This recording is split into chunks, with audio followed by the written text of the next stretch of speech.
Para la Casa de América constituye una gran satisfacción continuar en el ciclo que conmemora el centenario de la publicación de La Vorágine, la gran novela del escritor colombiano José Eustacio Rivera. Con la colaboración del Ministerio de las Culturas, las Artes y los Saberes de Colombia y de la Embajada de Colombia en España, que agradecemos de manera muy especial, queremos destacar el valor intrínseco de esta obra que hizo historia en la narrativa hispanoamericana moderna, así como de su enorme influencia en la novelística de buena parte del siglo XX a ambos lados del Atlántico. En este sentido, es bueno recordar que José Eustacio Rivera fue el exponente de una estética literaria que oscila entre el romanticismo y el modernismo de finales del siglo XIX y el realismo telúrico y de denuncia del siglo XX. En este ciclo, que consta de 2 conferencias magistrales y 2 mesas redondas, hemos contado ya con la participación del distinguido escritor colombiano Juan Gabriel Vázquez, el pasado 30 de septiembre, quien nos habló de La Vorágine como la gran novela de la selva sudamericana. Hoy también estamos de enhorabuena, pues contamos con la presencia del reconocido y apreciado escritor colombiano Pablo Montoya, quien tratará de mostrar cómo la novela es el reflejo de un país en permanente crisis de opresión y en una siempre y renovada condición de resistencia. Quiero agradecer especialmente a la Embajada de Colombia por su continua colaboración y por ser parte viva de esta casa. Gracias, María Andrea Torres, por compartir con nosotros esta tarde. Sin más, les dejo en compañía del conferenciante invitado y de Alexandra Saavedra, profesora e investigadora de literatura hispanoamericana de la Universidad Complutense, quien moderará esta sesión. Muchas gracias.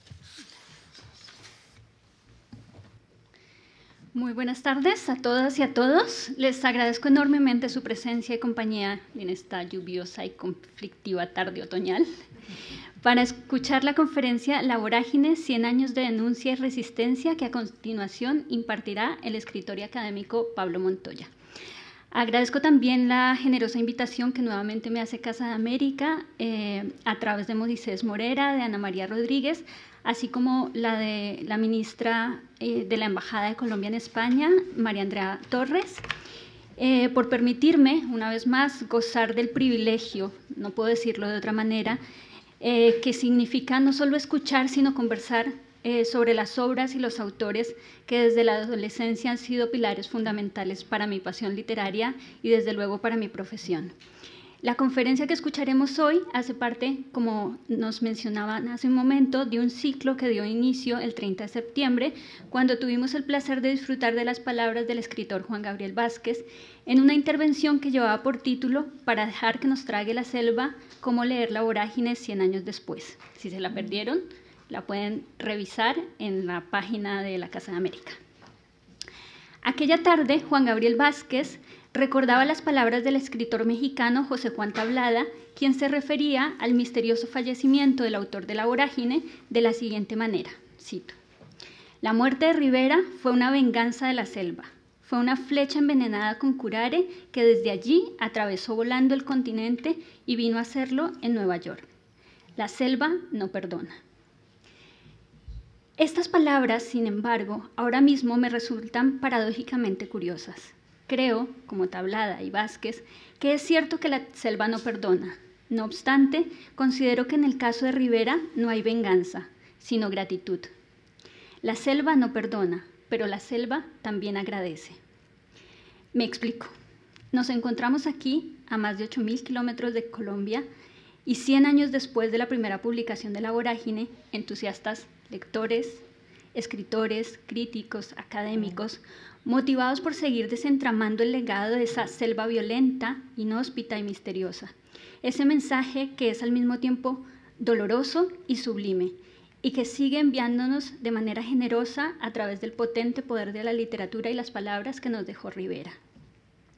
Vigente como pocas, La Vorágine anuncia, anticipa, abre caminos que luego transitarán casi la totalidad de los narradores colombianos, desde García Márquez, pasando por Tomás González, nuestro conferencista Pablo Montoya, Pilar Quintana, Juan Cárdenas, hasta llegar a las autoras más jóvenes como Lorena Salazar Mazo o Laura Ortiz, o escritores latinoamericanos como Edmundo Pasoldán, Gabriela Cabezón Cámara, que acaba de ser galardonada con el Premio Sor Juana por una novela que también transcurre en la selva, Mónica Ojeda, Elaine Vilar, entre muchísimos otros. Esa selva sigue hechizándonos y sigue siendo espacio de duda, de reclamo, de denuncia, de resistencia. La selva, en la novela de Rivera, se transforma en un grito premonitorio de las prácticas extractivistas y de explotación medioambientales que todavía hoy tienen lugar en muchos territorios y que nos confrontan sobre también el esclavismo moderno que solemos ignorar y que ahora tenemos próximos en las selvas de cemento. A un siglo de su publicación, como afirma Pablo Montoya, La vorágine es, sin duda, la novela mayor de la literatura colombiana. Y no podemos hacer otra cosa que celebrarla, leerla, disfrutarla. Sí, disfrutar de ese horror que de alguna manera también nos ilumina. Dejemos entonces que sea Pablo Montoya el que hoy encienda esa esclarecedora llama y disfrutemos de su aguda lectura. Y aunque considero una innecesaria presentación formal de un escritor cuya trayectoria es como la que tiene Pablo, me voy a permitir leer rápidamente una síntesis de su perfil para reiterar el acierto que siempre tiene Casa de América al elegir a sus invitados. Pablo Montoya nació en Barranca Bermeja, Colombia, en 1963. Es escritor y profesor titular de literatura de la Universidad de Antioquia. Ganador del Premio Internacional de Novela Rómulo Gallegos en el 2015 y de narrativa José María Arguedas de Casa de las Américas en 2017 con Tríptico de la Infamia. Recibió el Premio Iberoamericano de las Letras José Donoso en el 2016 por el conjunto de su obra y ha sido distinguido con el doctorado honoris causa de la Universidad Veracruzana de México por su trabajo literario y académico en el 2023. Es miembro de número de la Academia Colombiana de la Lengua y correspondiente de la Real Academia Española. Entre sus libros más notables, además del Tríptico de la Infamia, se encuentran las novelas Lejos de Roma, Los Derrotados, La Sombra de Orión y Marco Aurelio y los Límites del Imperio del 2024, que nos acaba de confirmar que está próxima a publicarse aquí en España, así que estamos ya ansiosos de poderla leer. Actualmente, además, es investigador y profesor visitante de la Universidad Complutense de Madrid. Por último, no quiero dejar también de invitarlos, tanto a los que han leído la novela como a los que la están descubriendo a través de este ciclo, que consulten el portal de la Biblioteca Nacional de Colombia. Ahí van a encontrar una sección que se llama Proyecto Vorágine, y en Proyecto Vorágine encontrarán una colección de 10 títulos que ha publicado la Biblioteca Nacional de Colombia en colaboración con el Ministerio de las Culturas, las Artes y los Saberes, y ahí podrán disfrutar de la novela y de 9 libros que exploran el universo y los temas que se abordan en ella. Sin más, como no vienen a escucharme a mí, sino a Pablo, cedo la palabra a nuestro invitado, para quien pido un caluroso aplauso de bienvenida.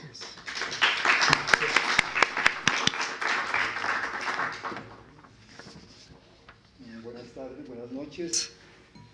Voy a leer la conferencia de pie. Me siento un poco más cómodo. Muchas gracias a Moisés por su bienvenida, a las ministras de la Embajada de Colombia, a Alexandra por sus palabras, a ustedes por venir en esta noche lluviosa de Madrid. Convocados por La vorágine, esa novela que celebramos este año en Colombia y en casi todo el mundo, ¿no? Entonces, mi charla empieza así.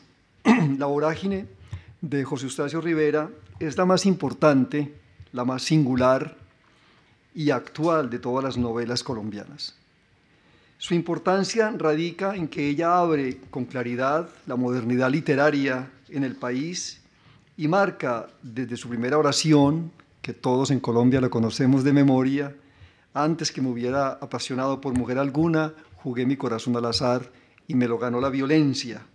Con esta frase se marca el destino futuro de la novelística de nuestro país. La singularidad de La vorágine consiste en que su contenido y forma corresponden a lo que ha sido y sigue siendo la nación, una dolorosa, aciaga y vertiginosa división regional. Y su actualidad tiene que ver con las maneras en que cada generación de lectores y críticos se ha apropiado de sus iluminaciones y delirios para intentar una comprensión más aproximada a esa cosa indescifrable que llamamos Colombia. Los primeros que leyeron La vorágine oscilaron entre la admiración y el rechazo. El aliento poético, según unos, atentaba contra la trama narrativa. El inspirado poeta, pensaban otros, sobresalía con creces sobre el deshilachado novelista. En ese sentido, la fragmentación de la novela, que es el mejor, en ese sentido, la fragmentación de la novela, uno de sus insoslayables aciertos, incomodó a otros más, quienes creyeron que el mejor modo de contar el itinerario de sus protagonistas era hacerlo como mandaba la tradición decimonónica. La obra, con su prólogo y el trozo de la carta de Arturo Cova que le sigue, con el telegrama del final y el juego de los narradores, causó la impresión de caos y desorden. Y es que esta desconcertante naturaleza híbrida de la novela no era fácil de especificar en esos días en que el modernismo prevalecía. Pero Rivera, consciente de los riesgos de su empresa, desdeñó los comentarios negativos. Insistió, en cambio, en que el verdadero valor de su libro, al denunciar las iniquidades del progreso y la rapacidad del mercado capitalista, consistía en su perfil patriótico y humanitario. Y sin embargo, desde la primera edición de La vorágine, publicada, recordémoslo, por la editorial Cromos, en noviembre de 1924, y publicada hasta la quinta edición, revisada por el mismo autor antes de morir en 1928 y publicada por la editorial Andes, habrían de aparecer miles de cambios. Rivera se encargó de corregir excesos poéticos, oraciones rimadas y cadencias en decasílabas y alejandrinas que sus críticos le habían señalado. A partir de esta recepción, digamos, atropellada, La vorágine se convirtió con rapidez en un éxito editorial y no tardó en ser comentada con entusiasmo desde todos los rincones de Hispanoamérica. La más conocida quizás de esas aprobaciones le llegó a Rivera desde Argentina. Horacio Quiroga, el cuentista de animales selváticos y colonos extraviados, valoró la novela como la más trascendental publicada hasta entonces en América. Poco después de la muerte de Rivera, las traducciones comenzaron a proliferar, de tal manera que La vorágine se impuso como la más emblemática de las novelas de la selva, capaz, por lo demás, de provocar una riquísima línea narrativa que años después representarían obras como Canaima, de Rómulo Gallegos, Los pasos perdidos, de Alejo Carpentier, y La casa verde, de Mario Vargas Llosa. José Eustacio Rivera, que nació en 1888 y murió en 1928, a la edad de 40 años, pertenece a la generación del Centenario, conjunto de escritores que vivieron su adolescencia y juventud en medio de las convulsiones políticas de los conservadores y liberales colombianos. Tales pugnas llevaron al país a una guerra civil, la de los 1000 días, que sucedió entre 1899 y 1902, y cuyas consecuencias fueron sus más de 100.000 víctimas, la pérdida, nada más y nada menos, de Panamá y el empobrecimiento y atraso del país. Los integrantes del Centenario crecieron entonces en una atmósfera de crisis social y abatimiento moral que ni los gramáticos de entonces, muchos de ellos situados en cargos gubernamentales altos, pudieron conjurar con sus exaltaciones latinistas y con esa idea un poco peregrina de que Bogotá era la Atenas de América. Y se les llamó así Centenario porque sus integrantes, en su mayoría poetas, publicaron parte de su obra hacia 1910, fecha, como sabemos, de celebración de los primeros 100 años de la independencia colombiana.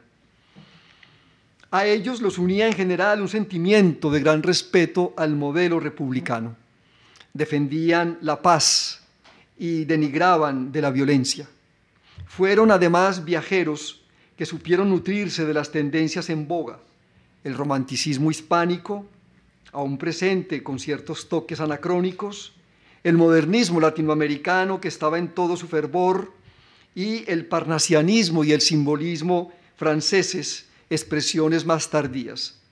Estas maneras de contar y de cantar como un particular abanico se reflejan en la vorágine de Rivera, y ello se da gracias justamente a que su protagonista, Arturo Cova, es un poeta que podría situarse también en esta generación. Antes de la publicación de su novela, Rivera había escrito poemas que salieron en revistas y periódicos de Bogotá y Neiva. Descendiente de políticos y militares conservadores del Huila, su familia era campesina y vivió en medio de la precariedad. En su paso como estudiante por los establecimientos educativos, Rivera dejó una estela de desadaptaciones y de expulsiones, pero logró graduarse gracias a una beca como maestro en la Escuela Normal de Varones de Bogotá en 1908. Y cuando terminó sus estudios universitarios de Derecho en la Universidad Nacional de Colombia en 1917, lo hizo sin deslumbrar a profesores y condiscípulos. Pero Rivera poseía un extraordinario talento para las letras. Proveniente de una de las periferias regionales del país, la que ahora corresponde al departamento del Huila, y distante de las capillas literarias capitalinas, Rivera suscitó el aplauso y el elogio con sus poemas, particularmente con Tierra de Promisión, un conjunto de 55 sonetos sobre el paisaje del trópico, publicado en 1921.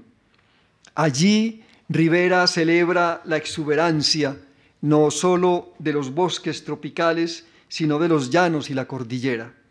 Y sin duda, este libro de poemas prepara lo que sería después aquella epopeya de la selva inmensa y devastadora que es la vorágine.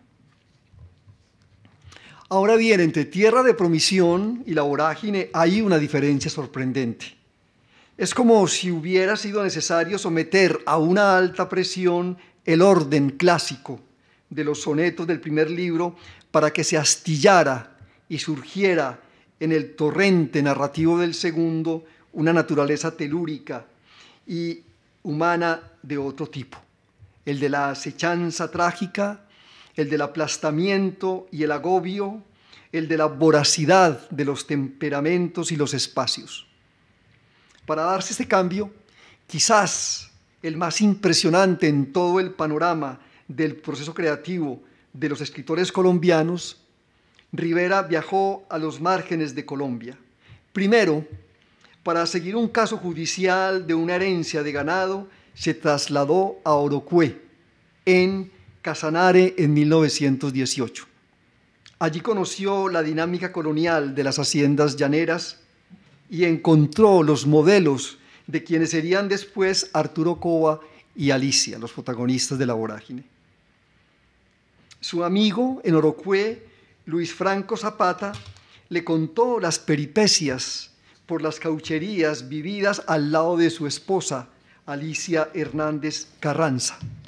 De este relato que Rivera escuchó atónito varias noches, surgieron otros personajes que serían esenciales para crear a Narciso Barrera, a Zoraida Airán, a El Cayeno, a Tomás Funes y otros capataces siniestros de las caucherías.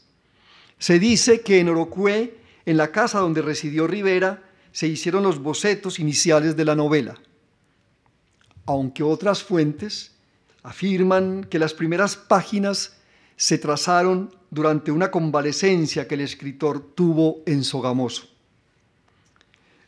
Desde su juventud, Rivera padecía de fuertes dolores de cabeza, acompañados de convulsiones y pérdida de la conciencia. Una de estas crisis se presentó en Sogamoso y fue allí donde, ya recuperado y casi de un tirón, escribió la primera parte de La Vorágine, que recordemos que tiene 3 partes, ¿no? Para el resto de la novela fue necesaria la participación de Rivera en la Comisión de Límites entre Colombia y Venezuela. Con el objetivo de dirimir problemas fronterizos, el escritor viajó entre 1922 y 1923 por las tierras del Orinoco y del Amazonas y su intrincada red de afluentes. Entonces, con la experiencia del paludismo y sus fiebres frenéticas, y sintiendo en carne propia el abandono del Estado colombiano con respecto a las labores de esta comisión, Rivera escribió las partes segunda y tercera de la novela, esas en que la selva de las caucherías aparece con una intensidad sobrecogedora. O sea que no hay que desdeñar para nada el paludismo en los procesos creativos de la novelística colombiana.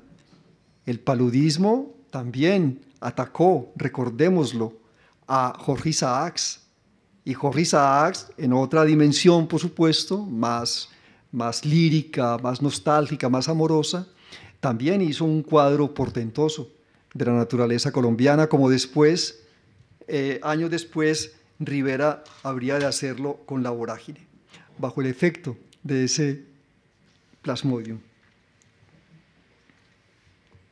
La Vorágine es en esencia la historia de un viaje al fondo del horror. El horror de la explotación de los hombres, de indígenas y colonos, hecha en nombre de la civilización y el progreso. La realizan un par de enamorados citadinos, Arturo y Alicia, quienes muy pronto se separan. Los motivos de esta separación residen no solo en el azar de un destino, sino también en el brutal carácter de Arturo Cova y en el panorama impetuoso que sus pasos van atravesando. El viaje inicia en Bogotá, pasa por los llanos de Orocué y por la selva del Orinoco y termina en la selva amazónica. Es un recorrido que dura aproximadamente 7 meses y a través del cual un país desconocido y limítrofe, vasto y desarticulado, se manifiesta desde sus múltiples personajes y sobre todo desde su naturaleza implacable. Al periplo lo estimula en principio el ansia de una persecución y una venganza. Alicia abandona a Arturo Cova a causa del maltrato y se une a Barrera, uno de los jefes de las caucherías. Huye luego con Griselda, la esposa de Fidel Franco, y y Cova deciden buscarlas. A los 2 hombres se les unen otros más, Antonio Correa, Elí Mesa, El Pipa, Clemente Silva. Y la novela va hilvanando sus voces para ir desgranando los acontecimientos del libro. Es un país entonces desmembrado el que Rivera sabe convocar a través de estos personajes infaustos. Ya que Cova es un poeta, la naturaleza que se le devela es, por supuesto, motivo de cantos. En realidad, él se siente deslumbrado, pero también enajenado. Sus emociones ante la selva oscilan entre el arrobo y el deliquio, entre la melancolía y la pavura. Se trata por lo general de una geografía propicia al extravío. Una selva, sin embargo, que suscita éxtasis líricos. Ahí están, para corroborarlo, los pasajes de la novela en que Kova acude a una utilería verbal de estirpe modernista, como el pasaje de la selva que es comparada, como con una prisión. Recordémoslo: oh selva, esposa del silencio, madre de la soledad y la neblina, qué hado maligno me dejó prisionero en tu cárcel verde. O aquel otro pasaje en que se describen con magnificencia exótica las garzas del paraje llamado Las Hermosas.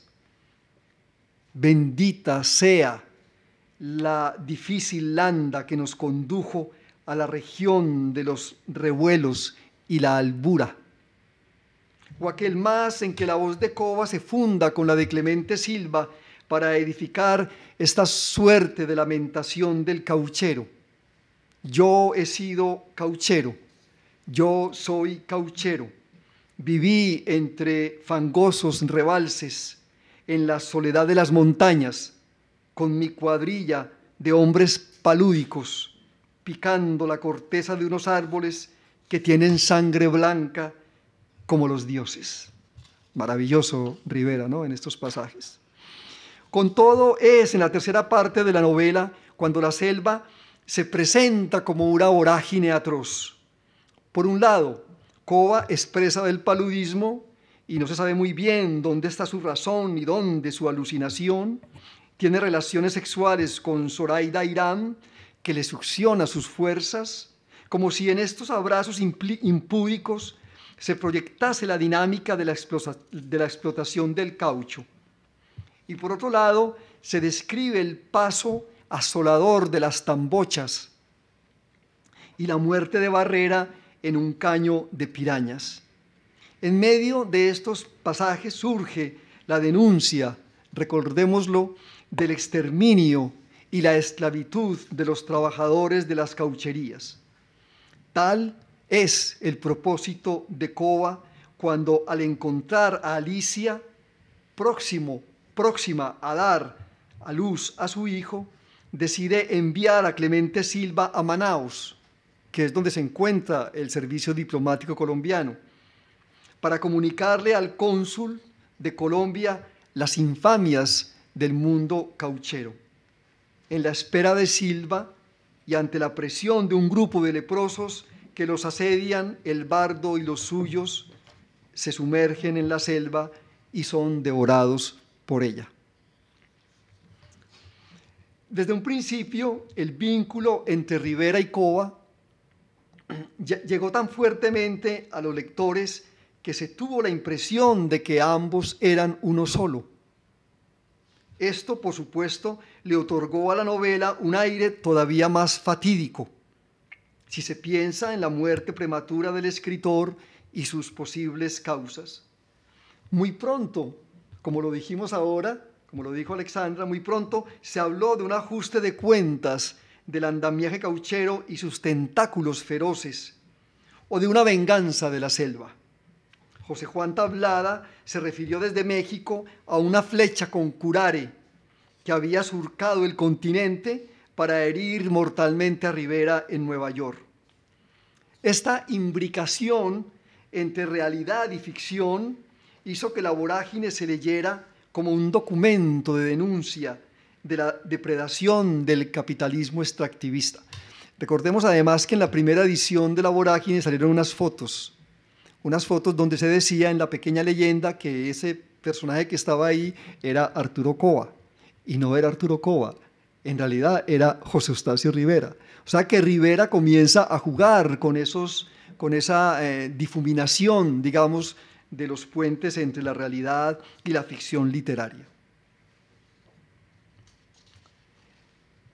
Ahora, La Vorágine también se puede leer y se ha leído, sin duda, como una novela cuya escritura ha sido estimulada por el amor y el desprecio de una mujer, o como una obra que muestra emblemáticamente las oposiciones e intercambios entre un centro civilizado y unas periféricas bárbaras.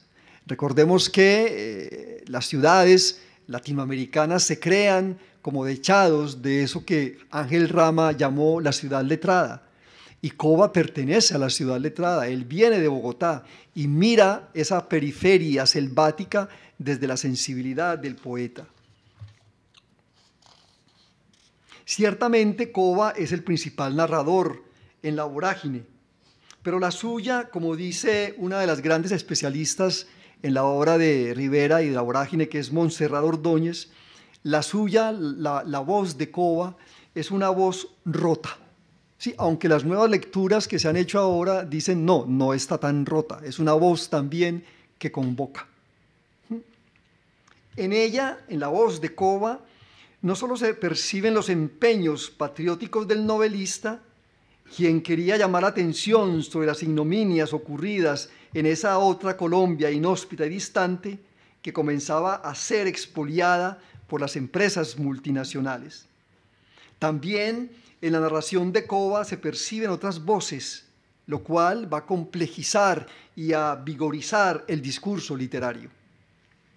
En la sucesión de relatos encadenados, el de Elí Mesa, el de Clemente Silva, el de Esteban Ramírez, reside el acierto estructural de esta novela. Esto no solo impide que la voz de Cova se convierta en hegemónica, es decir, la voz del centro del país, sino que permite que aparezcan las voces de esos otros colonos que, como el protagonista mismo, terminan atrapados por la violencia y engullidos por la entraña selvática. También se ha utilizado el concepto, y este lo usa un crítico también importante de La Vorágine llamado Juan Loveluc. Él utiliza el concepto de narración dispersa para designar la fragmentación y ese vórtice de ámbitos y de voces, proyección literaria de la selva sádica y virgen que procura al ánimo la alucinación del peligro próximo, de quienes la recorren para sacar de ella su blanca savia. En Arturo Cova, a lo largo de la novela, prevalecen, digámoslo con claridad, los prejuicios. Es un hombre de su época, es decir, un machista y un hombre patriarcal. Una vanidad desmesurada y los delirios de grandeza lo acogen continuamente. Es un mercachifle sin fortuna y un galán torpe. Franco, su mejor amigo en la correría por la selva, lo define muy bien: un desequilibrado tan impulsivo como teatral. Este temperamento altisonante y patético se nota muy especialmente en el trato que da a las mujeres. En la novela ellas son consideradas de dos maneras.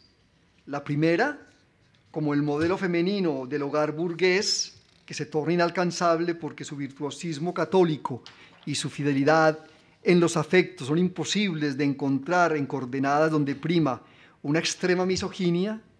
Y el segundo modelo tiene que ver con la asociación de la mujer con la avidez sexual. Alicia, despreciada casi siempre por Cova, solo es deseada cuando éste la imagina poseída por Barrera. Y Griselda y Clarita son cuerpos buscados para satisfacer los afanes de un Don Juan prepotente. Esta representación de la mujer llega a su culmen cuando, como en un espejo, la selva se condensa en el sexo de Zoraida Irán. Vulva dentada y espacio asfixiante parecieran complementarse. Según Montserrat Ordóñez, la Madonna, que es como se conoce a Zoraida en este ámbito de las caucherías, la Madonna es la que permite articular la selva con lo femenino. Pero esa feminidad ha sido estudiada por los críticos como una entidad insaciable y arrasadora, impidiéndose así sopesar mejor las diferentes observaciones que hace el narrador sobre esta mujer tan particular. Pues Zoraida, recordémoslo, no solo ejerce oficios de hombre al ser una de las comerciantes más idóneas del orden cauchero, sino que además escoge a sus amantes y decide con quién satisfacer sus necesidades sexuales. Yo creo que esta manera de abordar la mujer en la novela, en La Vorágine, está siendo en estos días muy oxigenada con los estudios de género, ¿sí? Que están aproximándose a estas mujeres de una forma completamente distinta a como se hicieron durante tantos años en esa recepción crítica que ha tenido La Vorágine. Entonces, Kova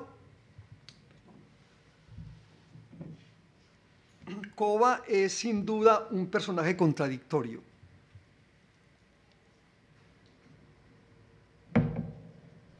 Esto se nota particularmente en su relación con los indígenas. Al principio, las apreciaciones sobre los nativos rayan en el desprecio. El Pipa, que no es propiamente un indígena, aunque posee aspectos culturales de ellos, es sinónimo de rapacidad y maldad. El Pipa es como una especie de intérprete, de intermediario entre el mundo de Kova, que es el mundo capitalino o el mundo civilizado, y ese mundo indígena que finalmente él desconoce. El castigo que se le indilga al Pipa por ser un hombre híbrido, es decir, de un lado y del otro de la civilización y la barbarie, es de una fiereza ejemplar, porque a él lo castran y lo mutilan, ¿no? Le mutilan las manos.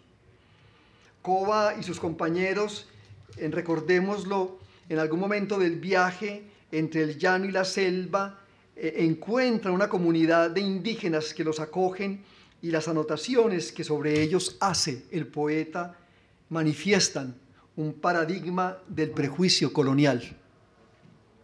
Dice Kova: aquellas tribus rudimentarias y nómades no tienen dioses, ni héroes, ni patria, ni pretérito, ni futuro. Pero cuando Arturo comienza a conocer el siniestro engranaje de las caucherías, Kova se convierte en un adalid de la justicia, cuyo objetivo es denunciar la maquinaria que hay en la base de ese mercado y la forma despiadada en que se asesinan indígenas y se destruye el núcleo familiar de las comunidades de la selva. Recordemos que las caucherías ocasionan aproximadamente 40.000 indígenas asesinados. El viaje, de este modo, revela su propósito doloroso: el despertar de una conciencia social. La Vorágine, que es también una novela de artista, muestra con claridad desgarradora un proceso de formación cumplida. El velo se cae y Arturo Kova entiende que es el hombre civilizado el paladín de la destrucción. Clemente Silva es quizás el personaje más entrañable de esa galería de humanos ruidosos y desolados que despliega La Vorágine. El viejo guía actúa como un logrado complemento de Arturo Kova y su relato es el más estremecedor de todos. Con él, por lo demás, el espacio geográfico se amplía para abarcar no solo el sur andino de Colombia, porque recordemos que Silva es del departamento de Nariño, sino la selva amazónica que une al país con Perú y con Brasil. A pesar de los sufrimientos que recibe del sistema cauchero, Clemente es un hombre de una fuerza moral indestructible. Y de ahí su eficaz nombre. Es decir, Clemente Silva, que significa selva clemente. El motivo de su paso por la selva es la búsqueda de su hijo Luciano, que ha desaparecido.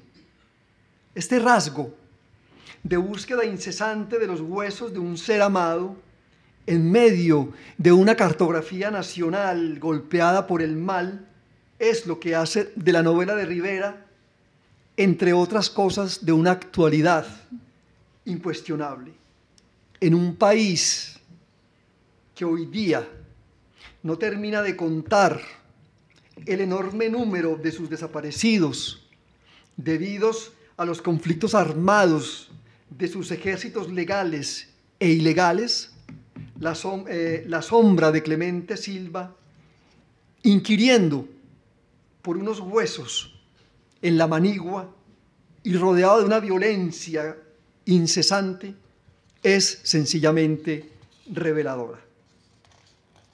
La vorágine presenta del mismo modo y desde el relato de Silva el que sería el primero de los periodistas fotógrafos asesinados en la literatura colombiana. Asesinato motivado por tomar fotos indebidas, imágenes que mostraron los cuerpos roturados de los indígenas caucheros. El fotógrafo francés Eugène Robuchon, ultimado por sicarios de la Casa Arana, aparece en la novela. Clemente Silva lo guía y de su voz se comprende que esta historia de saqueos e injusticias que cuenta Rivera en su novela tuvo una importante repercusión internacional. De hecho, y por este vínculo con la realidad histórica, la vorágine sigue llamando la atención de los estudios comparatistas. Los puentes que ella establece con los documentos donde se denuncian los excesos caucheros escritos por Roger Casement y Walter Ardenburg son de un interés fascinante.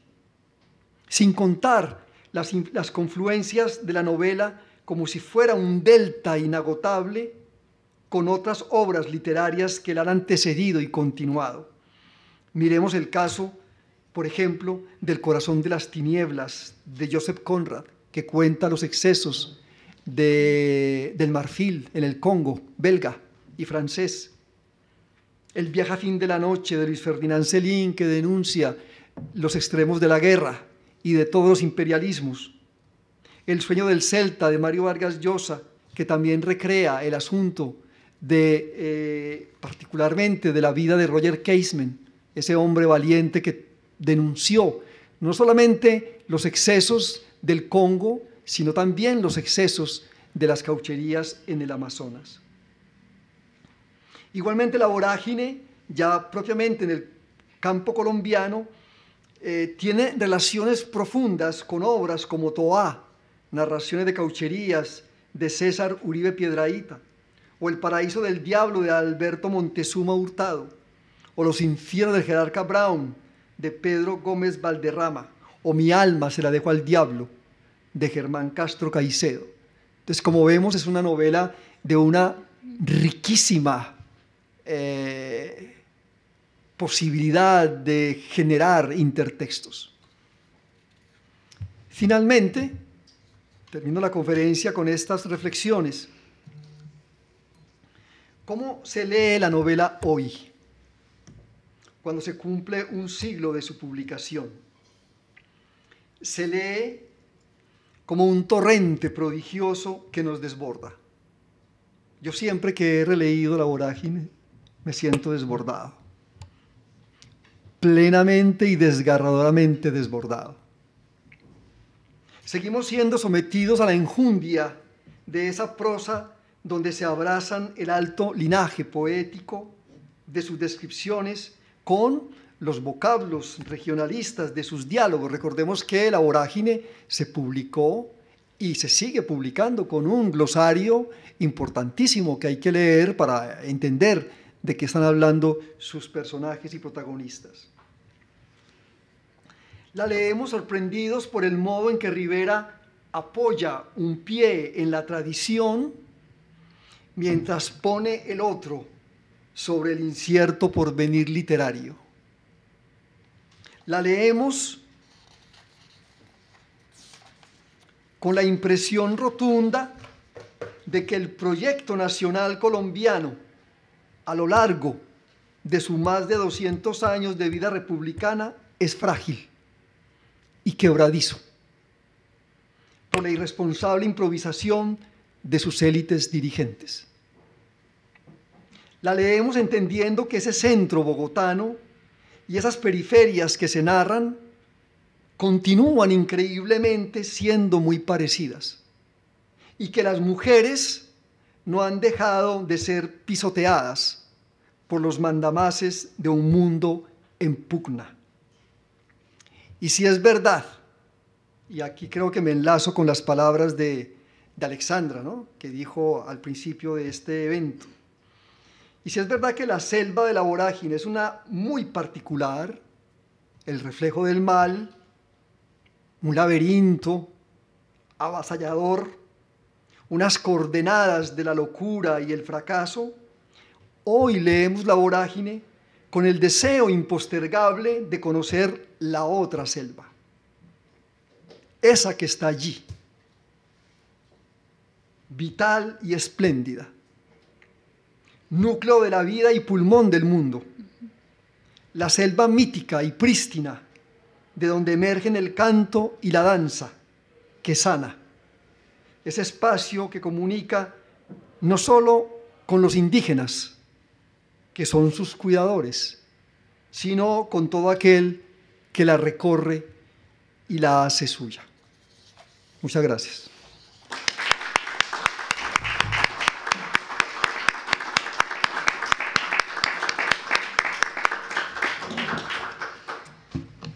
Pablo, muchísimas gracias.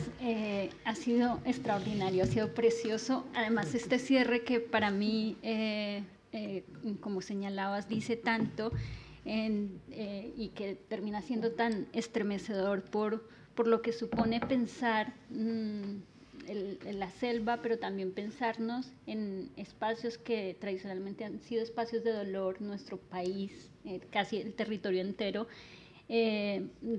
Repensarlos y poder encontrar en ellos otras posibilidades de vida, ¿no? Claro. Yo voy a animarme a hacer una pregunta en lo que ustedes van pensando alguna, porque yo sé que normalmente somos tímidos para empezar a hacer preguntas. Entonces, mira, una cosa sobre la que yo quisiera que revisáramos o volviéramos un poco, tiene que ver con el carácter de denuncia del texto, ¿no?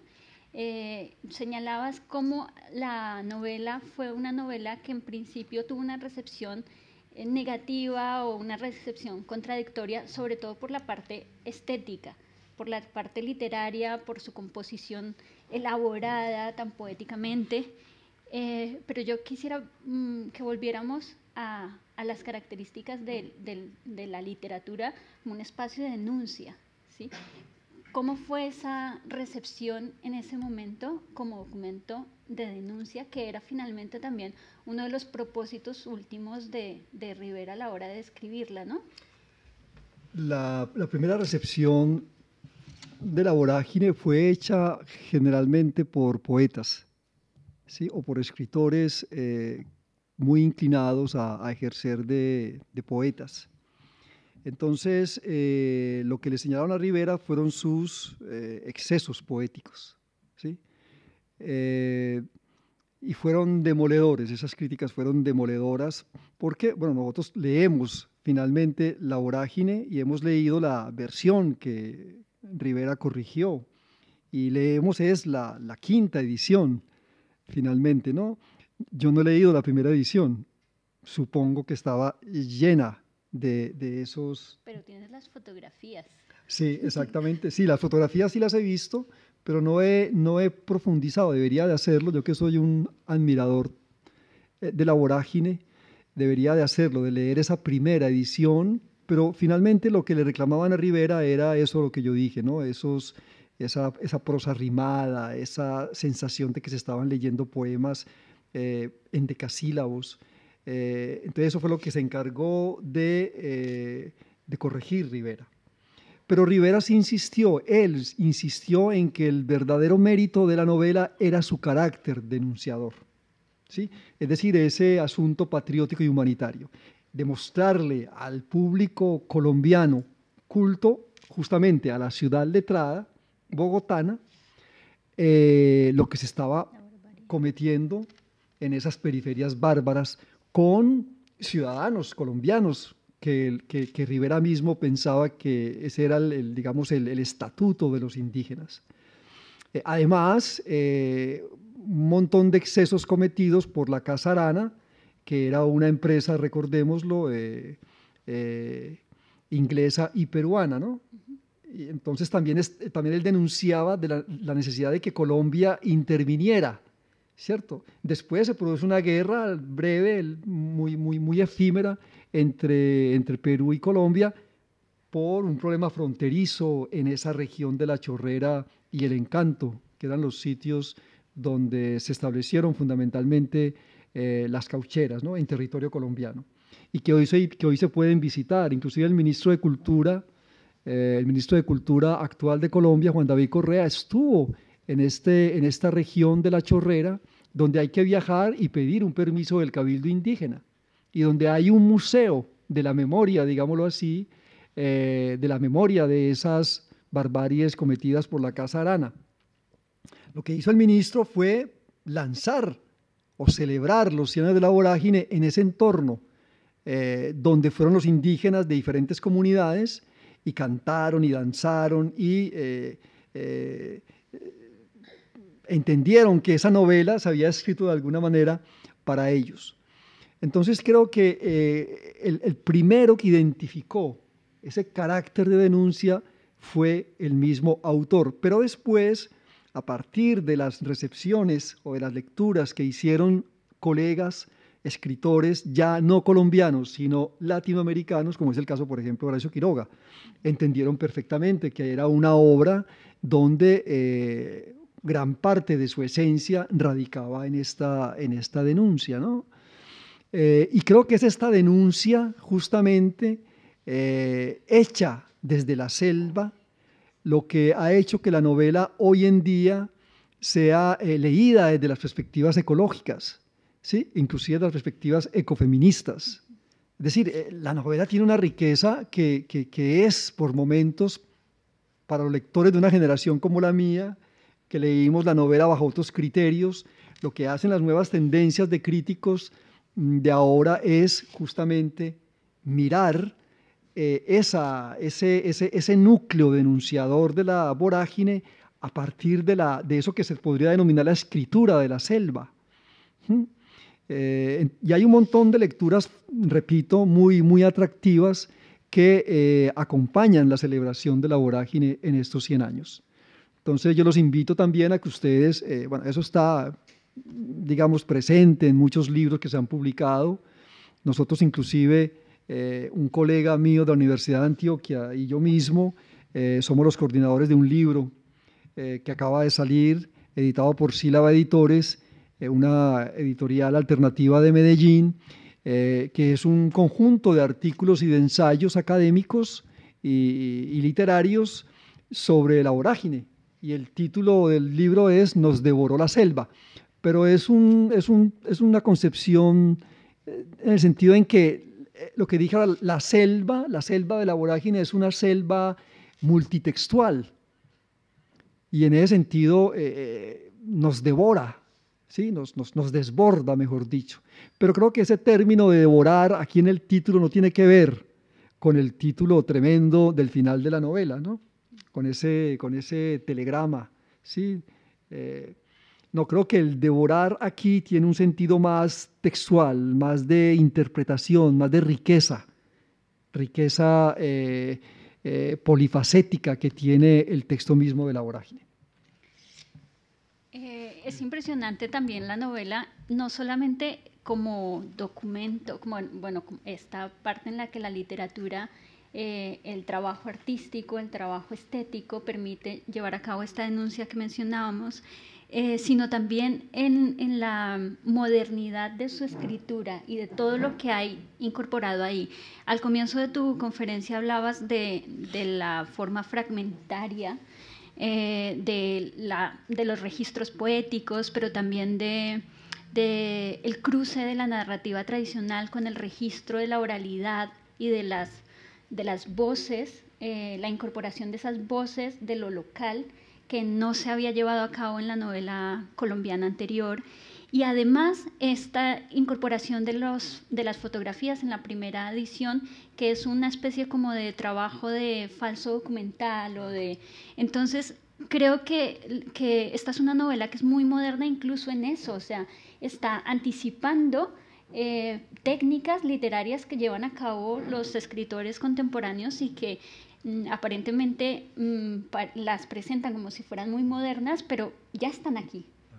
Tienen 100 años y hacen parte de esta obra, ¿no? Sí, recordemos que la vorágine remite un poco al manuscrito, ¿no? Es el manuscrito que un editor, que es supuestamente Rivera, le lleva a alguien para que lo publique. Y ese manuscrito es finalmente el que estamos leyendo los lectores. Y ese asunto del manuscrito no es una cosa que se inventa Rivera, es algo que viene de las novelas de caballería. De hecho, el Quijote es un manuscrito.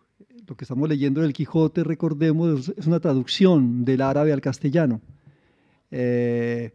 Entonces creo que Rivera se acomoda en la tradición, pero al mismo tiempo da un paso, digamos, temerario hacia el futuro, y ese paso está dado en el sentido fragmentario de la novela. Sí, es una fragmentación continua que despistó a los lectores de su entorno. Porque los novelistas, hay dos tipos de novelistas, los que son, digamos, tradicionales, que no inquietan al lector, que no lo espantan, digámoslo así, y hay otros que por sus propuestas mismas sí incomodan profundamente al lector, y eso fue lo que sucedió con La Vorágine, que muchos lectores del principio se sintieron perdidos en medio de esa fragmentación novelística. Fragmentación que, como dije en la charla, es uno de los aciertos que tiene la novela, porque es lo que le da el carácter moderno al libro, ¿no? Hay una anécdota muy simpática entre Tomás Carrasquilla y Rivera. Tomás Carrasquilla leyó La Vorágine y no le gustó y la criticó negativamente. Y en ese momento Carrasquilla era la figura más importante que tenía la literatura y la narrativa colombiana. Y hubo un carteo, un intercambio digamos, no de insultos, pero sí de declaraciones un poco ofensivas del uno y del otro. Entonces ahí se entiende claramente cómo Carrasquilla, que es un lector y un escritor muy decimonónico, ¿sí? Se acerca a una novela que es completamente moderna. O sea, no quiero, por supuesto, de ninguna manera disminuir la enorme calidad literaria que tiene la obra de Carrasquilla. Pero lo que quiero decir es que Carrasquilla, siendo un hombre letrado, pertenecía a ese tipo de lectores, a ese tipo de escritores que se habían formado en un esquema muy hispánico, y que no entendieron claramente o se aburrieron, qué sé yo, o creyeron que era un síntoma de mala construcción de la novela cuando se aproximaron a La Vorágine. Yo no sé, porque es que, o sea, Rivera cuando escribió la novela era un hombre muy joven y sus lecturas, la mayor parte de sus lecturas eran lecturas de literatura hispánica. Inclusive la poesía de Rivera es una poesía muy afincada en esas tradiciones románticas y de un modernismo que en cierta medida ha caducado, ¿sí? A pesar de la belleza de algunos sonetos de Tierra de Promisión, no faltaba más. Pero lo que sucede con La Vorágine es algo que a mí me parece de algún modo inexplicable. ¿De dónde sacó Rivera el genio, el talento para arriesgarse a hacer eso que estaba haciendo? Sí, porque él no era, que yo sepa, él no leía o no conocía muy bien esas literaturas vanguardistas que se estaban dando en ese momento en Europa. Sí, lo digo porque si uno lee la poesía de Rivera es una poesía completamente de tradición hispánica decimonónica. Y sin embargo, La Vorágine, por su estructura moderna, fragmentada, completamente irreverente, entre comillas, me parece que dialoga profundamente con grandes novelas que se estaban escribiendo o se habían escrito en esas décadas, en esas dos primeras décadas del siglo XX.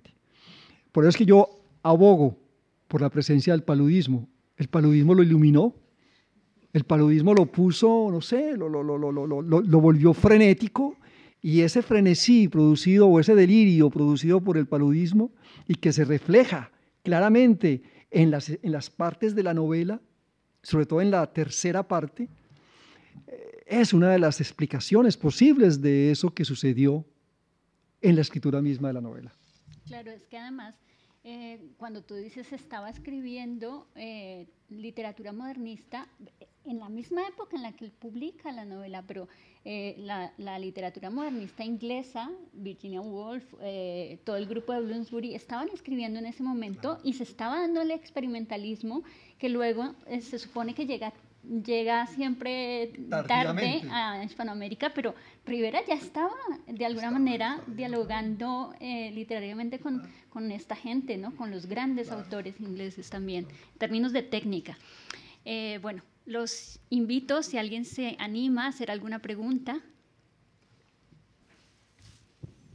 Sí, quería felicitarlo por esta conferencia, por esta exposición. Gracias. Quería hacer una pregunta primero. Si conoce el libro que publicó la Universidad Nacional de Colombia con motivo de estos 100 años, se llama así La Vorágine, y ahí está pues la versión original, ¿no? A ver si recomienda mejor esa que las 5 versiones que hay después.